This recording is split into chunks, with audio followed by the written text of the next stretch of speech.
ვანო წერეთელია ჩვენი სტუმარი კოალიციას ცვლილებისთვის და ზურას წერილი ამაზე იყო ზუსტად მან ასე გაიგო ეს სიგნალი მოგესალმებით რომ ეს ბრალის დაკიდება 7-დან 15 წელიწადის მათ თავზე ზუსტად ეს არის გვეუბნებიან რომ წადით ანუ ეხლა გამოგიშვებთ და წადითო მაგრამ ზურას პასუხი იყო რომ არსადაც არ წავალო კი მოგესალმებით მე სალმებით ტელემაყურებელს ყოველთვის ასე ვიწყებ და დავამთავრებ რომ საქართველოში ვერასდროს ბიძინა ივანიშვილი ვერ ეღირსება იმას რომ ეს იქცევა ბელორუსად ვერასდროს ზუსტად იმიტომ რა წერილიდაც თქვენ ახლა დაიწყეთ ჩემთან საუბარი ამას დავამატებდი ელენე ხოშტარიას ნათქვამს რომ დიდი მადლობა აღიარებისთვის და მეც როგორც აი ამ ერთობის ნაწილს ასევე რა ვიცი სიამაყით განვაცხადებ ამას რომ ესე იგი ჩვენ მივახციეთ იმას რისთვისაც ვიბრძოდით ბიძინა ივანიშვილის ეს გამოცხადებული რაღაც სამართლებრივად შეფუთულია ეს რაღაც სრული მარაზმები ერთადერთს აჩვენებს რომ ის ვერ გამარცხებს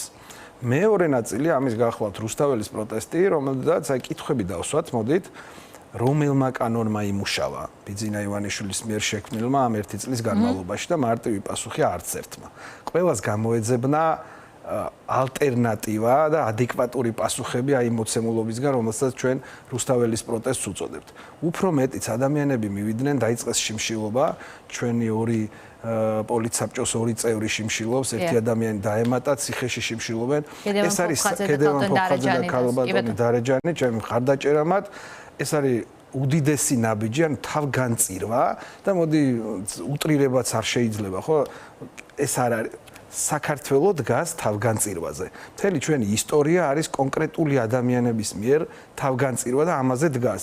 ანუ ამ ადამიანებს აჩვენებს ეს რომ ამ ადამიანებს შეუძლიათ ნაწილს საკუთარი თავისუფლების დათმობა, ნაწილს საკუთარი ჯანმრთელობის დათმობა, ნაწილს საკუთარი დროის დათმობა, სამსახურის დათმობა, ანუ ყველაფერს და ყველაფერი აი რაც რისგანაც ეს საპროტესტო მოძრაობა შედგება, არის დათმობა რაღაცების იმის ხარჯზე რომ ჩვენ მივახციოთ გამარჯვებას, იმიტომ რომ იქ მდგომ ადამიანებს ძალიან კარგად გვესმის, რომ ყველაზე მნიშვნელოვანი არის საქართველოს დემოკრატიული, დამოუკიდებელი, თავისუფალი ერთეულის შენარჩუნება, იმიტომ რომ ეს ქვეყანა არის დემოკრატიული.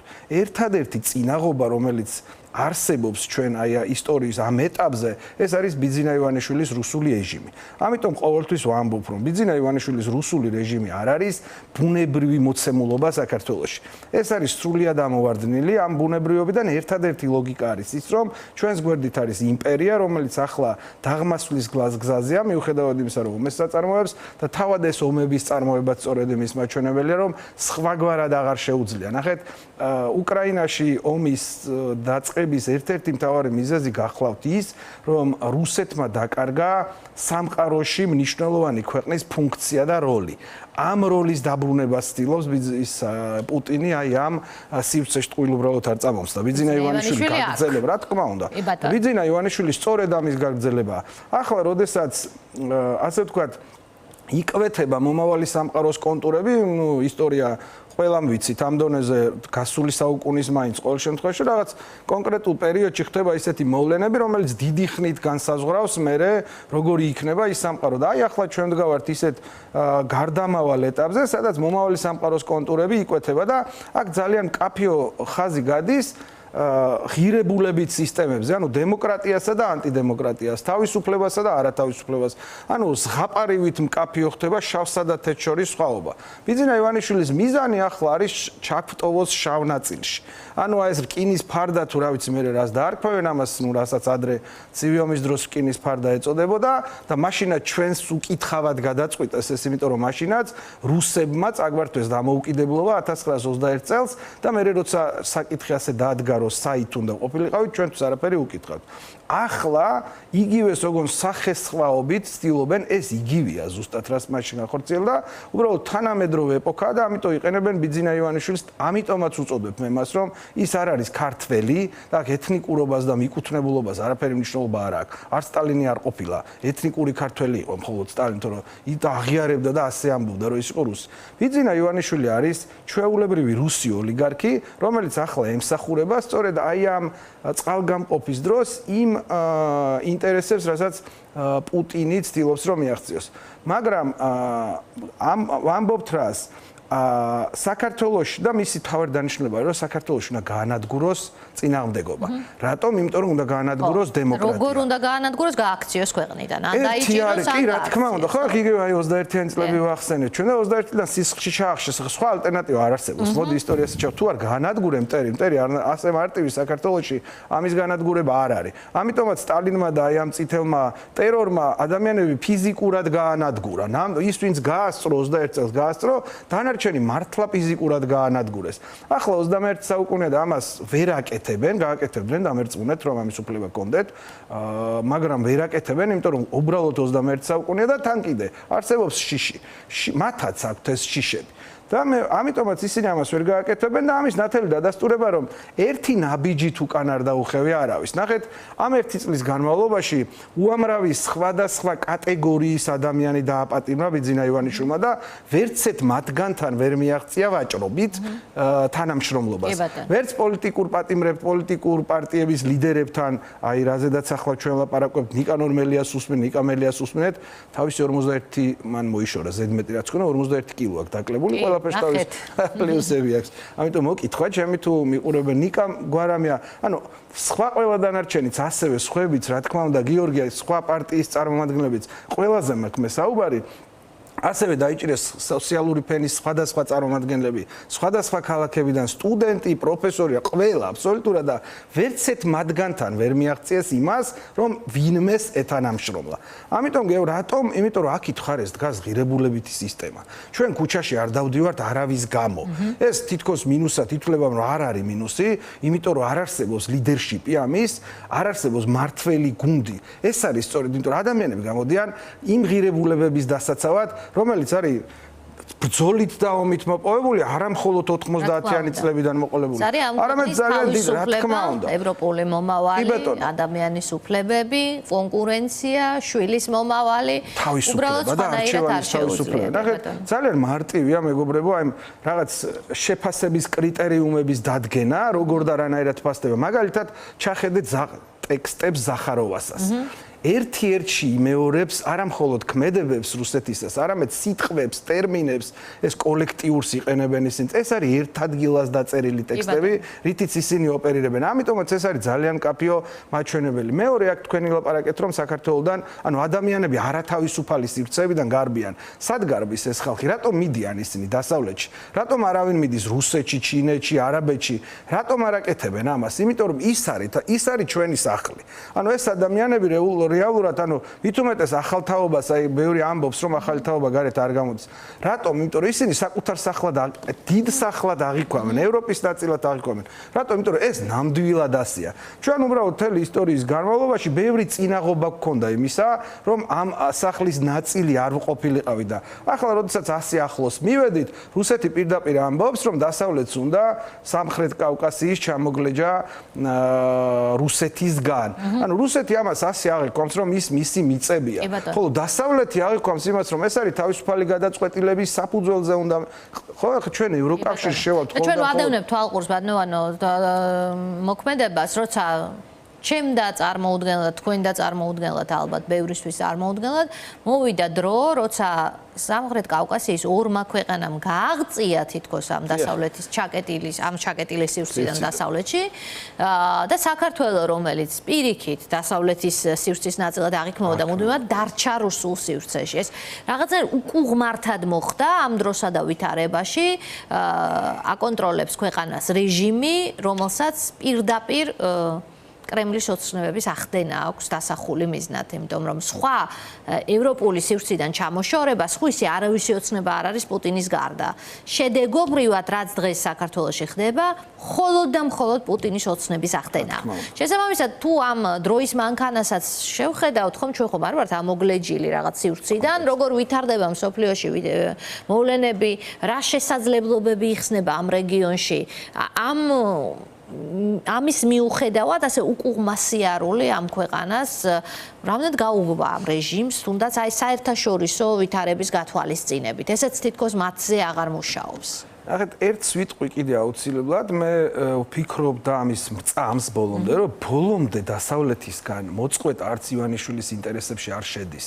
და რას ვამბობ ამით, იმიტომ რომ გავიგე სახელმწიფოს წარმატება, ქვეყნის ბედი, ეს ცნებები მის ტვინში არ არსებობს, მის სააზროვნო სისტემაში ეს არაფერი არ არსებობს. აქ საუბარია იმაზე, რომ საკუთარი კეთილდღეობისთვის ჭირდება ეს, ხო? იგივე ამ შავნელი ფულის შოვნა, ანუ შავი ზღვის და აი ამ დერეფნის გამოყენება საკუთარი წარმატებისთვის. იგივე, როდესაც ვლაპარაკობთ ახლა ერთ-ერთ αφიორაზე დაიწყო, ხო, ეს არაბებთან დაკავშირებით ამ. ეს რატომ მოდის ეს ხალხი? ეს ქვეყანა თუ უკან დაუცილებლად წავა დასავლეთის გარეშე უკან, ჩვენ თუ მოვშორდით იმას, დავკარგეთ ფუნქცია, ეკონომიკური თვალსაზრისითაც უკან წავა, მაშინ ესეთი ხალხიც კი არ გამოჩნდება. აქ ძალიან მალე დავინახავთ, ჩვენ რომ არაფერი ეს 6 მილიარდი ამ მასშტაბებზე სახელმწიფოს განვითარებაზე, აქ რაღაც ახალი რა ქვია, თითო როგორ ეძახის, ბლეფი შემოაგდო ბიძინა ივანიშვილი, რომ ამ ტერიტორიებს დაეპატრონოს როგორღაც. აბა რატომ არ ასაჯაროებენ ასეთი მიღწევა თუ აქვს და იქ თუ შავით თეთრზე წერია 6 მილიარდი და რაღაცა სასიკეთო, რატომ არ ასაჯაროებენ თქვათ იგივე იმ ხელშეკრულებას და ასე შემდეგ. ძალიან მნიშვნელოვანია ეს რაღაცები. ამიტომ ნახეთ, მასაც ჭირდება, ამიტომ ბოლომდე იზოლაციისთვის ის ვერ გაწირავს საკუთარ თავსაც. ანუ არც საბოლოო ჯამში, ანუ ეს ბიძინა ივანიშვილი არის კატეგორია, რომელიც მხოლოდ საკუთარ თავზე ფიქრობს, ამიტომ ბოლომდე იმ პუტინის ნდობაც კი არ აქვს, ხო, ხვალ შეიძლება პუტინი დამარცხდეს და ეს თამაშგარე რჩება ავტომატურად. აი ამის გამოც მას უნდა რომ შეინარჩუნოს და რას ფიქრობს და რას ჩალიჩობს, მოდი ბოდიში აი ამ სიტყვას გამოვიყენებს, ზუსტად ის ქმნის სავაჭრო სივრცეს. მათ შორის პატიმრებიც, პოლიტიკური პატიმრებიც სწორედ ამის ნაწილად უნდა აქციოს, რომ აი მე ჩავკეტავ დასავლეთისგან საქართველოს. და ევაჭრება დასავლეთს, რომ ის აღიარონ როგორც ავტოკრატი, როგორც მიტაცებული რეჟიმის მეპატრონე.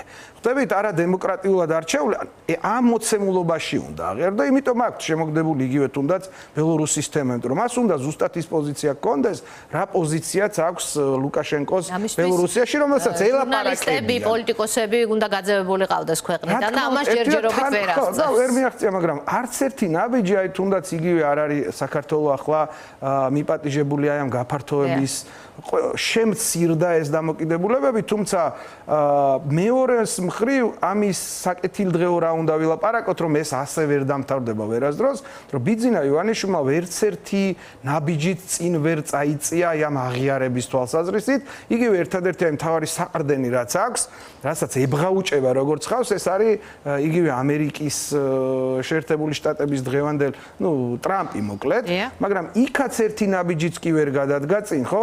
სერიოზულ დონეზე არსად მას აღარ აღიქვავენ, არსად ეძახიან და არ უწოდებენ საქართველოს ხელისუფალს. ამიტომ ამ მიმართულებით მას წარმატება არ აქვს, თუმცა მე ერთი რამეა კიდე, ნახეთ, ოქროს შუალედის მოძებნას ცდილობს დასავლეთი და რაღაცნაირად აი მას ეს სივრცე ქართველი ხალხი ყველაფერი კეთდება ისე რომ ჩვენ არ დავკარგოთ კავშირები. ბოლომდე ამოიწუროს თვით იმ ბიძინა ივანიშვილთანაც კი უკან დაბრუნების შესაძლებლობები. ნახეთ, ერთადერთი შესაძლებლობა საქართველოს პროდასავლური გზისკენ დაბრუნების არის ბიძინა ივანიშვილის ხელისუფლებიდან გაშვება. ეს არის დამტკიცებული და ეს ყველა მომდევნო შეხვედრაც, რომელიც გაიმართება დასავლეთში ესეთი მასშტაბური იგივე ევროკავშირთან დაკავშირებით, მის გაფართოებასთან დაკავშირებით, იქნება სწორედ ამის მაჩვენებელი და მამტკიცებელი, რომ არავინ ბიძინა ივანიშვილთან აღარ ილაპარაკებს. და ერთადერთი გზა რომ ჩვენ დავბრუნდეთ იქ, სადაც აქამდე მივდიოდით, ამ 30 წლის განმავლობაშიც და მანამდეც, არის ბიძინა ივანიშვილის ხელისუფლებიდან გაშვება. ახლა ამისთვის გასაკეთებელი ბევრს ვლაპარაკობთ საერთოდ ჩვენ რომ დავდივართ ამას, რომ უყურებდი ვლაპარაკობთ შეფასებებზე, როგორია ბიძინა ივანიშვილი. მაგრამ გასაკეთებელი რა არის, ის არის მნიშვნელოვანი თემა, რა თქმა უნდა. აქ არის საუბარი, არ ვიცი, ერთობის ალტერნატივად რა სიტყვა უნდა გამოვიყენო, იმიტომ რომ ამ ერთობამ ცოტა თვითონ ტერმინმა ამ სიტყვამ დაკარგა მნიშვნელობა, ხო? მაგრამ არ გამოვიდა ეს. არა, გამოვიდა რაღაც მომენტებში ამის ანატომიასაც რო ჩაუღრმავდეთ, რაღაცა მომენტებში ამან იმუშავა დაუშვათ იგივე რუიანის ფორმატმა ბოლოს და ამ შემდეგ, თუმცა ის მძლავრი მექანიზმი, რომელიც აუცილებელია ბიძინა ივანიშვილის საბოლოო დამარცხებისთვის, ეს ფორმა ვერ მიიღო. ერთობა არ არის აუცილებელი, მაინდა-მაინც ყველა შედიოდეს მასში. აქ როდესაც მე ერთობაზე ვლაპარაკობ, აი მოცემულობაზე, რომელიც უნდა იქცეს დიდ ძალად, გულისხმობ პირველ რიგში იმას, რასაც დასაწყისში დავიწყე ლაპარაკი. ერთობა რეალურად არსებობს აი ღირებულებათა გარშემო, რის გამოც ქუჩაში დავდივართ, ამას უნდა მიექცეს რაღაც დონეზე სტრუქტურირებული სახე იმისათვის, რომ ერთი მესიჯი ყველა სათქმელი იყოს და განსხვავება ნაკლებად ჩანდა. როგორ ვთქვათ ამას, კავშირები მეტი უნდა გაიბას იმ ხალხს შორის, ვინც ქუჩაში დადის. მათ შორის ჩვეულებრივი იქნება ნებისმიერი სოციალური ამას ჭირდება ორგანიზმი. ხო, აი ორგანიზმად ჩამოყალიბება და ამას ჭირდება თუ არა კონტაქტები, პოლიტიკური აქტივობა იმისთვის, რომ რაღაც ერთმა გიდაზე დასხდეთ, თუ არ ვიცი, რუსთაველზე იმოძრაოთ. კი, იმიტომ რომ ფაქტი ერთია, რომ ეს არის ცოცხალი ორგანიზმი და ამ ცოცხალმა ორგანიზმმა უნდა აჩვენოს ერთი რამ, რომ გამოწვევა, რომელსაც ბიძინა ივანიშვილი უქმნის, პირიქით ის გააძლიერა და გაამთლიანა და იგივე თუნდაც საკონსტიტუციო შესაძლებლობებით პარტიების საკრძალვამ პირიქით შეიძლება ითქვას ის, რომ უკეთესად იმუშავა სწორედ აი ამ ერთობების და ამ ერთობის გაღრმავებისთვის. კი ბატონო. ასია ნამდვილად დიდი მადლობა ვანო წერეთელს.